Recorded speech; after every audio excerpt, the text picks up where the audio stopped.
नमस्कार, मैं हूं मोनिका और आप देख रहे हैं वॉइस नेशन। वक्त तो चला है उत्तर प्रदेश की तमाम अहम खबरों का। खबर गाजियाबाद से है, जहां पर भारी सुरक्षा के बीच नगर निगम में कार्यकारिणी चुनाव संपन्न हुए, जिसमें बीजेपी के पार्षदों से 9 कार्यकारिणी सदस्य चुने गए। गाजियाबाद में नगर निकाय चुनाव संपन्न होने के बाद जहां भारी संख्या में 100 पार्षदों में से बीजेपी ने 66 पार्षद व मेयर ने गाजियाबाद पर अपना कब्जा कायम रखा है।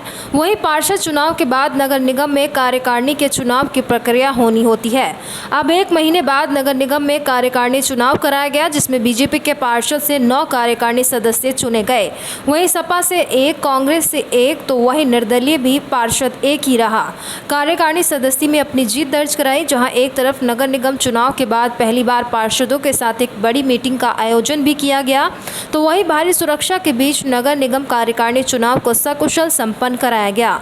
बताते चले, कार्यकारिणी चुनाव को पार्षद व जनप्रतिनिधि के द्वारा अपना मत का प्रयोग करके कार्यकारिणी सदस्य नियुक्त होते हैं। किसने कितना अच्छा किसने काम करेगा?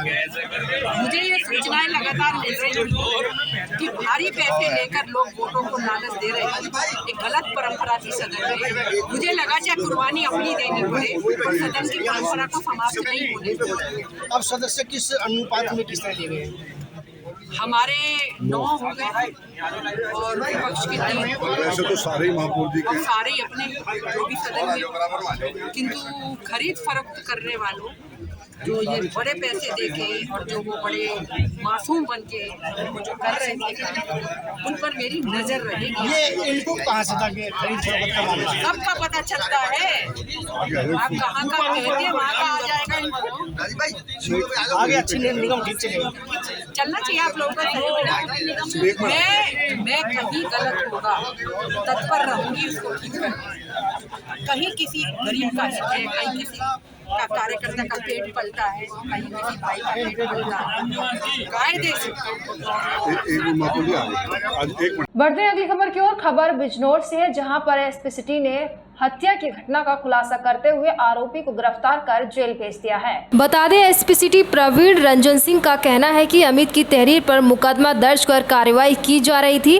कार्रवाई के दौरान मामला प्रकाश में आया कि कुछ लोगों ने लेखराज से पैसे ले रखे थे, जिसमें परिजनों का कहना है कि वह अपने पैसे मांगने के लिए गया हुआ था, लेकिन जिन लोगों से लेखराज ने पैसे लिए थे वह वापस नहीं दे रहे थे, जिसके बाद व्यक्ति घर नहीं पहुंचे और अमित ने कुछ लोगों पर लेखराज की हत्या आशंका जताते हुए रिपोर्ट दर्ज कराई। मामले का संज्ञान लेते हुए बिजनौर के एसपी नीरज कुमार यादव द्वारा टीमें गठित की गई और रिंकू शर्मा को हिरासत में ले लिया गया, जिसमें पूछताछ के दौरान रिंकू शर्मा ने स्वीकार किया। वहीं घटना में प्रयुक्त स्कूटी और झंडा बरामद किया गया है। पुलिस ने रिंकू शर्मा को गिरफ्तार कर जेल भेजने की कार्रवाई कर रही है। विगत 20 जून को सुबह बिजनौर नजीबाबाद रोड पर सुहाहेड़ी 0 पॉइंट के पास एक 55 वर्षीय व्यक्ति का शव बरामद हुआ, जिसकी पहचान नई बस्ती निवासी लेखराज के रूप में हुई, जो नगर पालिका परिषद में ट्यूबवेल ऑपरेटर था। उसके पुत्र की तहरीर पर तत्काल अभियोग पंजीकृत किया गया। विवेचना के दौरान रिंकू शर्मा और अमन शर्मा का नाम प्रकाश में आया, जिसको हिरासत में लेकर कड़ाई से पूछताछ की गई, तो उसने यह स्वीकार किया कि 2.5 लाख रुपया मैंने उधार लिया था लेखराज से। इधर कई दिनों से लेखराज लगातार मुझसे पैसे मांग रहा था, जिसको मारने की योजना मैंने बनाया। योजना के तहत अपनी स्कूटी से उसको बैठा के ले गया मैं। दोनों लोगों ने शराब पिया। उसको अत्यधिक शराब पिलाने के बाद डंडे से उसकी पिटाई किया। पिटाई करने के उपरांत सड़क के किनारे इस तरह से फेंका कि जैसे एक्सीडेंट में उसकी मृत्यु कारित होना प्रदर्शित हो। अभियुक्त की निशानदेही पर स्कूटी और डंडा दोनों बरामद कर लिया गया। माननीय न्यायालय के समक्ष अभियुक्त को प्रस्तुत किया गया। अन्य विधिक कार्यवाही प्रचलित। बढ़ते हैं अगली खबर की ओर। खबर बरादरी से है, जहां पर एक अस्पताल में एक बच्चे की जीभ का ऑपरेशन करने की बजाय डॉक्टर ने उसके प्राइवेट पार्ट का ऑपरेशन कर दिया, जिसके बाद गुस्साए परिजनों ने हंगामा काटते हुए डॉक्टर पर कार्रवाई की मांग की है। बता दें, थाना बरादरी के संजय नगर निवासी हरिमोहन यादव का 2.5 साल का बेटा सम्राट बोल नहीं पाता था।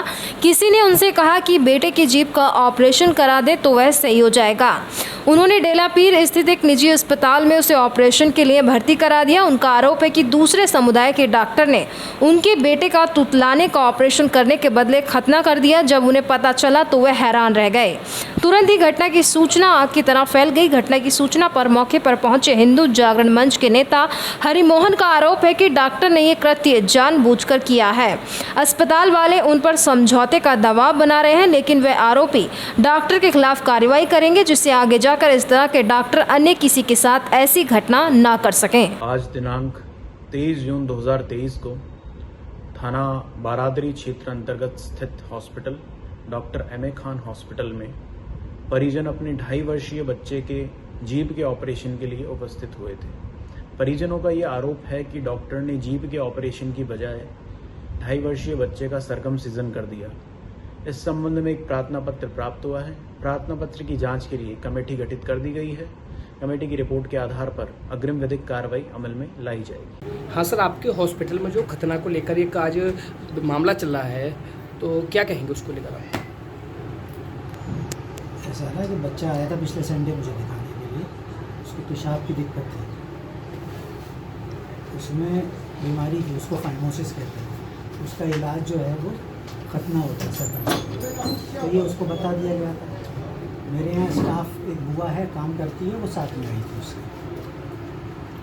मंडे का वो कराने के लिए टाइम लेके गए थे, लेकिन मंडे को ना आके वो आज आए थे बुआ के साथ में।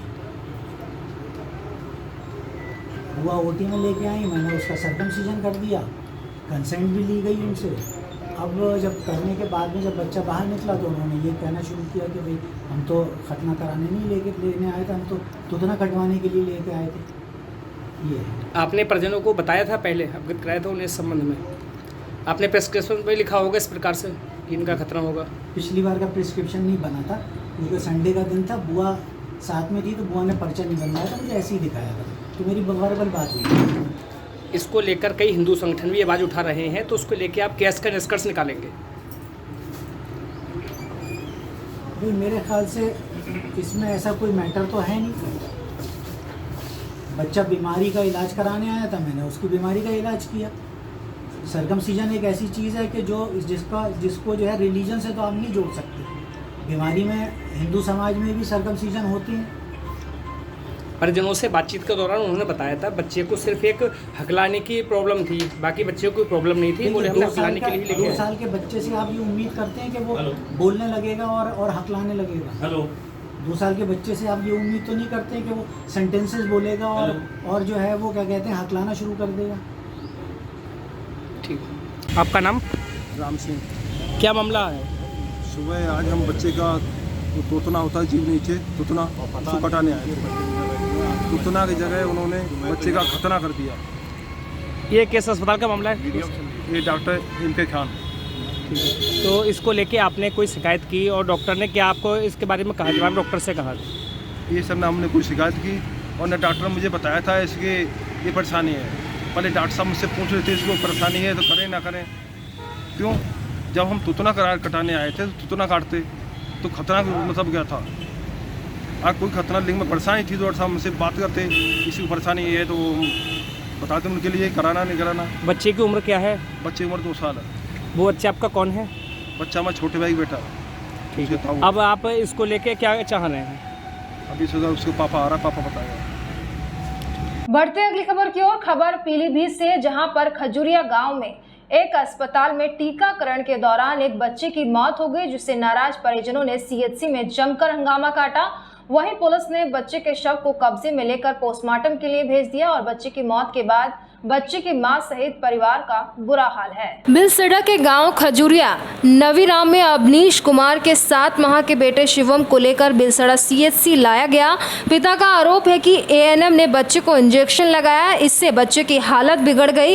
रात करीब 12 बजे बच्चे की हालत और बिगड़ गई। देर रात 2 बजे बच्ची को लेकर बिलसड़ा सीएचसी आए, यहाँ बच्चे को मृत घोषित कर दिया गया। पिता ने लापरवाही व गलत इंजेक्शन से मौत का आरोप लगाया है। थाने से मौके पर पहुंची पुलिस ने शव को पोस्टमार्टम के लिए भेजा। बच्चे की मौत के बाद मां संगीता समेत परिजनों का बुरा हाल है। क्या नाम है तुम्हारा? हरपाल। कहाँ रहते हो? खजुरिया। क्या मामला आपका? बच्चा कल टीका लगवाने गए थे और बेहोश हो, जब से टीका लगा तब से बेहोश हो गया। उसके बाद में डॉक्टर के पास गया, कहीं वो 24 घंटा बेहोश रहेगा। तो डॉक्टर ने कहा वो सही है, बाद में सही हो जाएगा। उसके बाद मेरा बच्चा खत्म हो गया। कल टीकाकरण था जहाँ पे 6 यहाँ बच्चे के टीका लगने के बाद मौत हुई, क्या मामला है? हाँ, ये बेलसंडा में एक प्रकरण था। परसों उस बच्चे को वैक्सीन लगी थी और रात में 2:50 पे या कितने पे वो लोग उस बच्चे को लेके CHC पहुँचे थे, तो वो बच्चा मरत था। कल उसके लिए हमने अपनी टीम वहाँ भेज दी थी। उसमें WHO के SMO भी गए थे और हमारे DIO भी गए थे। उसके अलावा उनके कहने पर उस बच्चे का पोस्टमार्टम भी करा दिया गया है कल, और उसमें जांच चल रही है। जांच में अगर कोई हमारा कर्मचारी या अधिकारी दोषी पाया जाएगा तो उसके खिलाफ हम कड़ी से कड़ी कार्रवाई करेंगे। बढ़ते हैं अगली खबर की ओर। खबर फर्रुखाबाद से है, जहां पर डिप्टी सीएम ब्रजेश पाठक के निर्देश के बाद डिप्टी सीएम अस्पताल का निरीक्षण करने पहुंचे, जिसके बाद स्वास्थ्य विभाग में हड़कंप मच गया। बता दें, जांच के दौरान स्वास्थ्य विभाग के कर्मचारी और अधिकारी घटना पर पर्दा डालते नजर आए। बता दें, सामुदायिक स्वास्थ्य केंद्र कायमगंज में डिप्टी सीएम के निर्देशों को बौना साबित कर रहा है। यहां पर प्रसूता का टॉर्च की रोशनी में प्रसव कराने के मामले में स्वास्थ्य विभाग की घोर लापरवाही उजागर हुई है, जिसके बाद स्वास्थ्य विभाग के अधिकारी और कर्मचारी स्वास्थ्य विभाग के किरकिरी होने के बाद घटना पर पर्दा डाल रहे हैं, जिसका डिप्टी सीएम ब्रजेश पाठक ने संज्ञान लेते हुए जांच के निर्देश दिए। सीएमओ ने जांच टीम गठित कर घटना की जांच कराई। जांच के दौरान स्वास्थ्य विभाग के अधिकारी और कर्मचारी घटना को दबाने में जुटे। बता दें कि थाना मेरापुर के गांव की रहने वाली लक्ष्मी का प्राथमिक स्वास्थ्य केंद्र कायमगंज में टॉर्च की रोशनी में प्रसव कराया गया था। प्रभात वर्मा ने मौके पर पहुंचकर जांच पड़ताल की। जांच टीम के प्रभारी डॉक्टर RC माथुर घटना पर पर्दा डालने में जुटे। बोले, लाइट जल रही थी, मीडिया के सवालों का नहीं दे सके जवाब। सवाल पूछने पर बोले, देर तक लाइट न आने पर इन्वर्टर डिस्चार्ज हो गया था। मामला मीडिया में हाईलाइट होने के बाद डिप्टी सीएम के संज्ञान लेने पर जांच टीम स्वास्थ्य विभाग की किरकिरी को बचाने में जुटी हुई है। प्रसूता वाला मामला, उसके लिए जो है भेजा गया था जांच करने के लिए। उसके लिए हम और डॉक्टर त्रिवाद आए और हम लोगों ने उसकी अभी जांच की है और सब चीज़ें देखी हैं। इसकी अभी रिपोर्ट बाद में बनाई जाएगी पूरी तरीका से जांच करने के बाद सभी चीज़ें देख के। जांच में क्या पाया आज? जांच में ज़्यादातर ये है कि लाइट की तो व्यवस्था है, लेकिन जो इन पूरी चीज़ें निकल गए। उस दिन मौसम ख़राब था, लाइट क्योंकि शाम के 4 बजे बच्चा हुआ था और उसके बाद लाइट तो उस समय थी, जल भी रही थी और डिलीवरी के होने के बाद ही जो है लाइट अचानक से गई थी, क्योंकि पूरे शहर में लाइट नहीं थी। और तो सर इसमें और इसका जो इन्वर्टर भी सही था और इसके लिए MOIC को भी पहले से भी बताया गया था। नहीं तो इन्वर्टर बैटर तो सर कल लगवाया गया नया? नहीं, पहले से भी इन्वर्टर था और उस दिन भी लाइट जल रही थी। जब उसने डिलीवरी की थी तब भी अंदर लाइट तो सर तो फिर कल नया क्यों रखवाया गया फिर? क्योंकि वो जैसा कि स्टाफ नर्स ने बताया, उसकी बैटरी थोड़ी वीक थी, इसकी वजह से। और इसके लिए इन्होंने 12 तारीख को स्टाफ नर्स ने बताया कि उन्होंने लिखित में भी दिया था MOIC के लिए कि बैटरी उसकी कमज़ोर है और उसकी लाइट ज़्यादा देर के लिए गुम हुई थी, जिसकी वजह से वो बैटरी डिस्चार्ज हो गई हो। और उनका डॉक्टर साहब का भी MOIC का जो यहाँ पहले थे सब एक बार CM साहब ने उनका भी यहाँ से स्थानांतरण कर दिया है। तो बाकी जो कमियाँ हैं उनको भी सही करा दिया जाएगा। सर आप आए थे इस तरीके से सर आवासों में सर डिलीवरियाँ वगैरह यहाँ हो रही हैं, जो सरकारी आवास हैं उनमें डिलीवरियाँ हो रही हैं। जब यहाँ इतना बड़ा अस्पताल आपके मेन गेट पर ही है तो सरकारी आवास में तो नहीं हो सकती हैं। और जो भी है नहीं, जब अस्पताल तो गेट पर ही है ना मेन, तो कौन कैसे ले जा रहा है? ये तो आशाएं वगैरह लेके जाती हैं, पब्लिक है, आशाएं लेके जाती हैं। कहाँ आशाएं लेके जाती हैं? कहाँ? आवासों में नहीं, आवासों में तो नहीं होती है कोई ऐसी, हमारे पास सूचना नहीं। आवासों नहीं, अगर होती है तो फिर क्या कार्रवाई? नहीं, अगर उसकी अगर होगी और उसकी भी जांच कराई जाएगी, जो अगर आशा इस तरह से है तो उसे निकाला जाएगा। चलिए ठीक।